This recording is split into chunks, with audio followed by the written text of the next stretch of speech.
South ఇండియాలో అతి పురాతనమైనటువంటి చర్చి, సౌత్ ఇండియాలో 5వ చర్చిగా ఉన్నటువంటి కాంగ్రిగేషనల్ చర్చి ప్రస్తుతం అనుకున్నాము. కడపలోనే ఈ యొక్క చర్చి ప్రారంభమైంది. 1820లో ఈ చర్చిని బ్రిటిష్ ద్వారా ఆ రోజున ఈ యొక్క చర్చి నిర్మాణం స్టార్ట్ చేయడం జరిగింది. 1820లో స్టార్ట్ చేస్తే 1824కి 4 సంవత్సరాలు అయితే ఈ యొక్క 4 సంవత్సరాలు పట్టింది ఈ యొక్క చర్చి నిర్మించడానికి. దాదాపు ఈ చర్చి నిర్మించి ఇప్పటికీ 200 సంవత్సరాలు అయితే పూర్తి చేసుకుంది. ఆ రోజున బ్రిటిష్ ద్వారా ఎవరైతే ఉన్నారో ఇప్పుడు ఇండియాకు వచ్చిన తర్వాత ఈ ఏరియాలో దేవుడి సేవ, సువార్త సేవ ప్రారంభించాలనే ఉద్దేశంతో అక్కడిక్కడైతే ఒక చర్చిని నిర్మాణం స్థాపించడం జరిగింది. 1820లో నిర్మాణానికి ఇక్కడ శంకుస్థాపన చేయడం జరిగింది. 20లో శంకుస్థాపన చేస్తే 24కి దాదాపు 4 సంవత్సరాలు అయితే పట్టింది. దాదాపు 10 ఎకరాల విస్తీర్ణం ఉన్నటువంటి ఈ చర్చిలో దాదాపు ఇది క్రైస్తవులకి చాలా అతిపెద్ద పురాతనమైనది చెప్పుకోవడం జరిగింది. సౌత్ ఇండియాలోనే ఇటువంటి పురాతనమైన చర్చిలు 5 చర్చిలు అయితే ఉన్నాయి. ఆ 5లో ఇదొక చర్చే.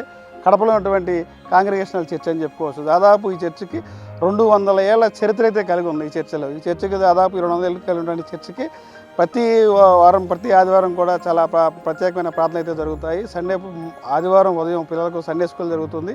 ఈ చర్చిలో ఏదైనా అనుకుంటే కనుక అనుకున్న ప్రతి ఒక్కటి కూడా జరుగుతుంది, దేవుడు మహిమ ఉంటుందని చెప్పి కూడా చాలా విశ్వాసులు బలంగా నమ్ముతారు. ఈ చర్చిలో కూడా ప్రతి వారం సండే జరుగుతుంది. శుక్రవారం ప్రార్థన కూడా జరుగుతుంది, ప్రత్యేకమైన ప్రార్థన జరుగుతుంది. దాంతోపాటుగా ఈ 200 సంవత్సరాల పురాతనమైన చర్చిల్లో చూస్తే ఇప్పటికీ ఉన్నటువంటి 5లో టాప్ 5 అని చెప్తా. దానిలో ఈ కడప ఉన్నటువంటి ఈ చర్చ్ అని చెప్పాలి.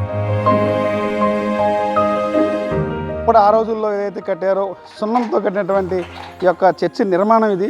దాదాపు 6 పిల్లర్లు కూడా అటు 4 ఇటు 4 8 పిల్లలతో స్టార్ట్ చేసి ఆ రోజునటువంటి ఏదైతే ఉందో మంచి కరడాలతో నిర్మించి అదే కరడాలను కనుక ఉన్నదాన్ని రిమోడల్ చేస్తూ పైన పెంకుతో ఉండటం జరిగింది.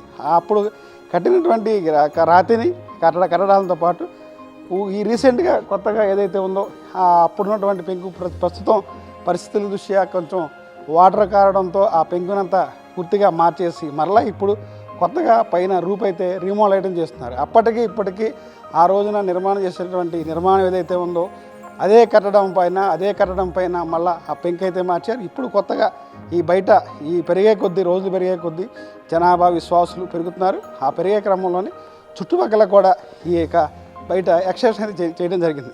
అసలు ఈ చర్చి యొక్క విశిష్టత ఏంటి, చర్చికి ఉన్నటువంటి ప్రాముఖ్యత ఏంటి మనం తెలుసుకుని ప్రయత్నం చేద్దాం. రండి వెళ్దాం చర్చికి.